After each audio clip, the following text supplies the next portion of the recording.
हर साल जब 15 अगस्त आता है तो देश तिरंगे में रंग जाता है। देशभक्ति के गीत गूंजते हैं और हर मंच पर स्वतंत्रता सेनानियों का गुणगान होता है। इस साल भी भारतीय सरकार ने ऐलान किया है कि आजादी का यह पर्व विकसित भारत के संकल्प के रूप में मनाया जाएगा। झंडारोहण होगा, प्रभात फेरियां निकलेंगी और मंचों से वीरों को श्रद्धांजलि दी जाएगी। लेकिन एक बार फिर एक नाम मंचों से नदारद होगा, एक चेहरा झांकियों में नजर नहीं आएगा, एक विचारधारा को फिर से किनारे कर दिया जाएगा। वो नाम है भारत रत्न बोधिसत्व बाबा साहब डॉक्टर भीमराव अंबेडकर जी का। वही अंबेडकर जिनकी बदौलत हम वोट डाल सकते हैं, जिनके कारण इस देश में हर नागरिक को बराबरी का अधिकार मिला और जिनकी कलम ने हमें सिर्फ संविधान नहीं, सच्ची आजादी की परिभाषा दी। लेकिन अफसोस, स्कूलों में जय हिंद और वंदे मातरम गूंजते हैं, मगर जय भीम का नारा आज भी असहज कर देता है। उनकी तस्वीरें सरकारी झांकियों से गायब रहती हैं और मनुवादी इतिहासकार अब भी ये प्रचार करते हैं कि डॉक्टर अंबेडकर का आजादी की लड़ाई में कोई योगदान नहीं था। इस वीडियो में हम बात करेंगे क्यों 15 अगस्त के जश्न से डॉक्टर अंबेडकर को बार बार मिटा दिया जाता है। क्या वो सिर्फ संविधान निर्माता थे या स्वतंत्रता संग्राम के महान योद्धा भी थे? क्यों स्कूलों, कॉलेजों और सरकारी कार्यक्रमों में जय भीम का नाम तक नहीं लिया जाता? और इस साल क्या हम चुप रहेंगे या अब वक्त है अंबेडकर को उनका हक दिलाने का? तो अगर आप वो सच जानना चाहते हैं जिसे सालों से दबाया जा रहा है, तो इस चैनल आधुनिक अंबेडकरवादी को अभी सब्सक्राइब कीजिए और कमेंट करके हमें जरूर बताइए कि आप ये वीडियो भारत के किस राज्य या शहर से देख रहे हैं। आपकी एक टिप्पणी एक क्रांति का बीज बन सकती है। और सबसे जरूरी बात, अगर आप इस वीडियो को पूरा देख सकते हैं तभी आगे बढ़िए, वरना यहीं छोड़ दीजिए, क्योंकि अधूरी जानकारी सिर्फ भ्रम फैलाती है और भ्रम इस समाज के लिए सबसे घातक जहर है।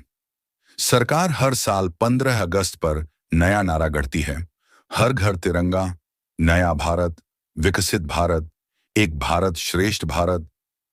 लेकिन क्या कभी सरकार ने यह कहा, हर मंच पर अंबेडकर? क्या कभी किसी सरकारी योजना में यह ऐलान हुआ कि डॉक्टर अंबेडकर की तस्वीर झांकी में अनिवार्य होगी? नहीं, क्योंकि सरकार जानती है अगर अंबेडकर को आजादी के नायकों की कतार में पूरी तरह खड़ा कर दिया गया तो सिर्फ तस्वीरें नहीं बदलेंगी, सोच बदलनी पड़ेगी। और यही बदलाव इस व्यवस्था को मंजूर नहीं। उन्हें तिरंगे के नीचे एक बाबा साहब अंबेडकर की तस्वीर से डर लगता है, क्योंकि वो तस्वीर सिर्फ संविधान की नहीं, क्रांति की याद दिलाती है। एक तरफ सरकार कहती है कि अंबेडकर हमारे पथ प्रदर्शक हैं और दूसरी तरफ उनकी तस्वीर झांकियों, घोषणाओं और मंचों से नदारद रहती है। सरकार ये भी कहती है कि हम समावेशी भारत बना रहे हैं, लेकिन समावेश में जब जय भीम की आवाज आती है तो उनके कान बंद हो जाते हैं।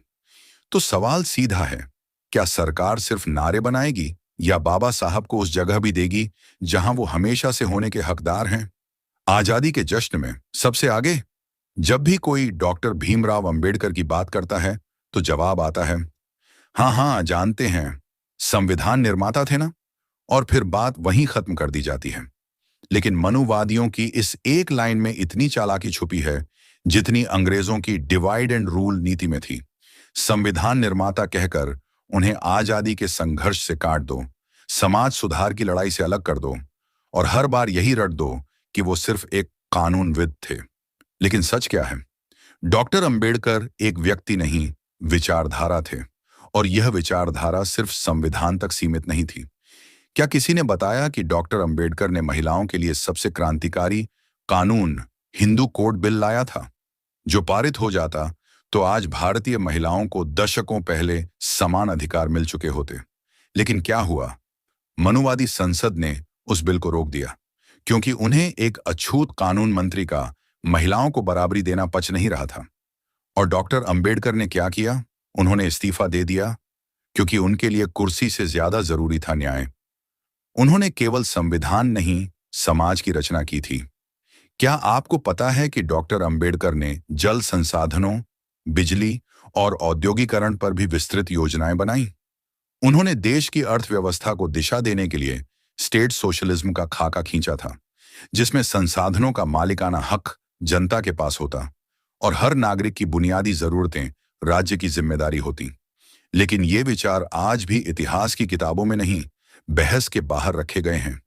क्योंकि एक बार अगर लोगों को ये पता चल गया कि अंबेडकर सिर्फ संविधान नहीं, समाजवाद, नारी सम्मान, आर्थिक न्याय और मानव गरिमा के भी मार्गदर्शक थे, तो इस व्यवस्था की नींव हिल जाएगी।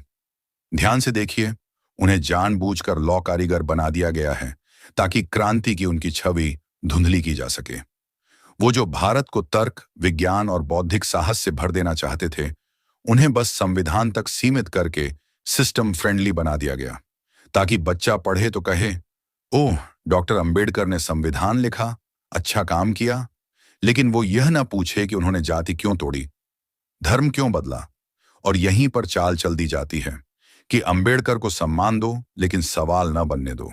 अब आप सोचिए, अगर कोई केवल संविधान निर्माता है, तो फिर उनकी मूर्ति के सामने बच्चे क्यों सलामी देते हैं? फिर उनके नाम पर आंदोलन क्यों उठते हैं? फिर जय भीम कहने पर डर क्यों लगता है? क्योंकि डॉक्टर अंबेडकर संविधान में बंद नाम नहीं थे। वो एक ऐसी मशाल थे जो आज भी इस व्यवस्था को जला सकती है। और अब समय आ गया है कि इस देश के नागरिक ये समझें कि अंबेडकर सिर्फ संविधान तक सीमित नहीं है।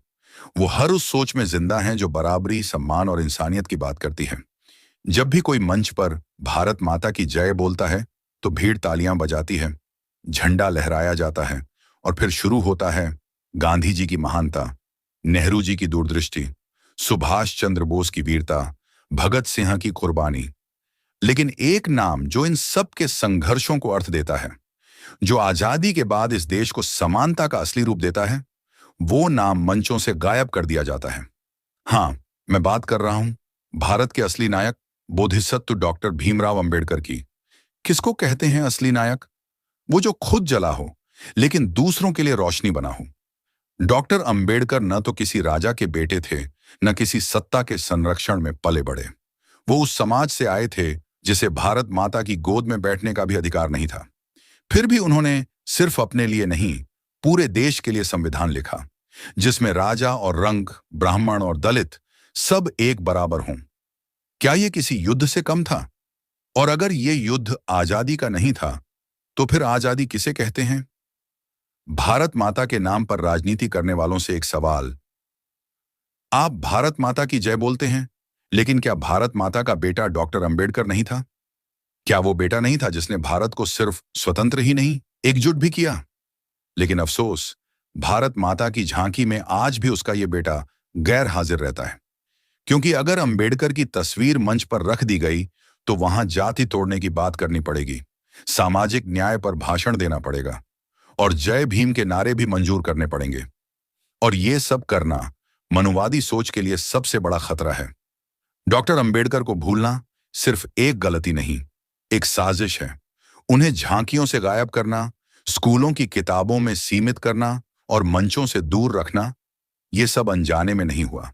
ये सब जानबूझकर रचा गया है, ताकि आने वाली पीढ़ियां कभी ये ना समझें कि आज जो समानता उन्हें मिली है, वो किसी कृपा से नहीं, डॉक्टर अंबेडकर के संघर्ष से मिली है। अब फैसला आपका है। क्या हम हर बार आजादी के जश्न को अधूरा मनाते रहेंगे, या इस बार तय करेंगे कि इस देश के असली नायक को मंच पर और हमारे मन में बराबरी से जगह दी जाए? डॉक्टर अंबेडकर को सिर्फ पाठ्य पुस्तकों में नहीं, स्वतंत्रता दिवस की हर रचना, हर मंच और हर दिल में होना चाहिए। क्योंकि जब तक भारत के असली नायक को उसका सम्मान नहीं मिलेगा, ये देश आधा आजाद और आधा भ्रम में रहेगा। क्या आपने कभी सोचा है कि आखिर ये कौन तय करता है कि हीरो कौन है और खलनायक कौन? कौन हमें सिखाता है कि भगत सिंह को वीर मानो, लेकिन अंबेडकर को सिर्फ कानूनविद? कौन तय करता है कि कोई देश के लिए शहीद कहलाए और कोई बस सोशल रिफॉर्मर? क्या हीरो सिर्फ वही है जो बंदूक लेकर मरे? भगत सिंह की क्रांति को हम सलाम करते हैं, और बिल्कुल करना भी चाहिए। लेकिन क्या क्रांति सिर्फ बारूद और बम से होती है?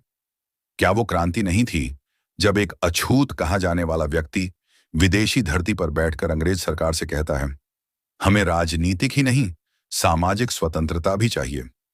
क्या वो क्रांति नहीं थी जब उसी व्यक्ति ने भारत लौटकर दलितों, महिलाओं और पिछड़े वर्गों के लिए एक पूरी व्यवस्था खड़ी की, जिसमें हर नागरिक इंसान कहलाता है। अगर ये हीरो नहीं है, तो फिर हीरो शब्द को दोबारा परिभाषित करना पड़ेगा।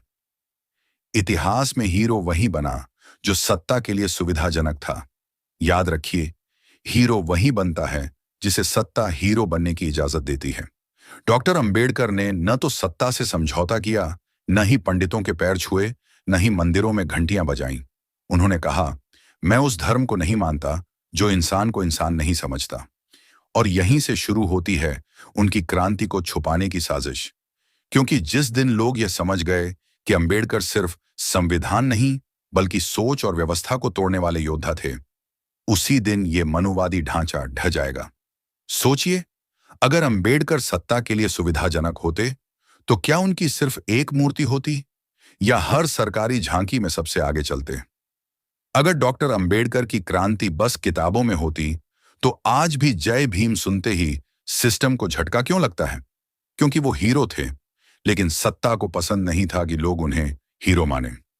इसलिए उन्हें सिर्फ संविधान निर्माता कह दो, उनकी क्रांति को कानूनी प्रक्रिया बना दो, और उनकी आत्मा को सरकारी भाषणों में घोल दो, ताकि वो असली सवाल न पूछ सकें। अब सवाल आपसे है, क्या आप भी वही इतिहास पढ़ते रहेंगे जो हीरो को फ्रेंडली फिगर बनाता है? या फिर अब उस नायक को पहचानोगे जिसने सिर्फ आजादी नहीं दी, बल्कि जीने का अधिकार भी छीन कर दिलाया? डॉक्टर अंबेडकर हीरो नहीं, वो उस किताब का लेखक हैं जिसने आज आपको ये सवाल पूछने की आजादी दी है। अब तक आपने सुना कैसे एक नायक को सिर्फ संविधान तक सीमित कर दिया गया, कैसे एक विचार को सिर्फ किताबों तक बंद कर दिया गया, और कैसे स्वतंत्रता के नाम पर हमें अधूरी आजादी का झंडा पकड़ाया गया। लेकिन अब सवाल ये नहीं है कि सरकार क्या कर रही है, सवाल ये है, अब हम क्या करेंगे?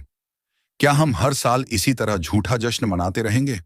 क्या हम हर 15 अगस्त को वही रटे रटाए नाम दोहराते रहेंगे और असली नायक को फिर से दरकिनार कर देंगे?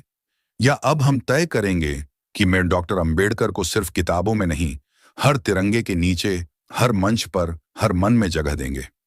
अब समय है सम्मान को सिर्फ मूर्ति मालाओं से निकालकर मंचों पर लाने का। आप झांकियों में गांधी को दिखाते हैं, भगत सिंह की तस्वीर लगाते हैं, बोस का नारा लगाते हैं, बहुत अच्छा करते हैं। लेकिन इस बार तय कीजिए कि डॉक्टर अंबेडकर की तस्वीर हर स्कूल, हर कॉलेज, हर कार्यक्रम में हो। और सिर्फ तस्वीर नहीं, जय भीम का नारा उतनी ही गर्व से लगे जितना भारत माता की जय लगता है। क्योंकि बिना अंबेडकर के ये भारत माता सिर्फ ऊंच नीच की दीवारों में कैद रह जाती है। हर भारतवासी को एक संकल्प लेना होगा। इस 15 अगस्त पर हम सिर्फ आजादी का जश्न नहीं मनाएंगे, हम इस देश की सोई हुई आत्मा को जगाएंगे। और वो आत्मा कहेगी, हमें वो आजादी चाहिए जो हमें इंसान माने, हमें वो भारत चाहिए जो हमें बराबर माने। इसलिए हर स्कूल, हर गांव, हर शहर में डॉक्टर अंबेडकर की तस्वीर तिरंगे के साथ लहराए। हर बच्चा जय हिंद के साथ साथ जय भीम भी सीखे और बोले। और हर भारतवासी ये संकल्प ले कि अब से कोई आजादी अधूरी नहीं होगी। अंतिम संदेश, क्योंकि जब तक बोधिसत्व डॉक्टर भीमराव अंबेडकर की तस्वीर आजादी के मंचों से गायब है, तब तक यह तिरंगा सिर्फ हवा में लहराता है, जमीर में नहीं बसता। इस बार सिर्फ तिरंगा नहीं लहराइए, सोच में भी क्रांति लाइए। और याद रखिए, डॉक्टर अंबेडकर ने संविधान दिया, लेकिन वो सिर्फ कानून नहीं, एक चेतना है जो आज भी पूछती है, क्या तुम सच में आजाद हो? अगर आप इस विचार से सहमत हैं, तो इस वीडियो को ज्यादा से ज्यादा लोगों तक पहुंचाइए। कमेंट करके बताइए, इस बार तिरंगे के नीचे अंबेडकर भी होंगे। और अगर चैनल पर नए हैं, तो आधुनिक अंबेडकरवादी को सब्सक्राइब कीजिए, क्योंकि यहां सिर्फ सच्चाई बोलने की परंपरा है, डर के बिना, झुकाव के बिना।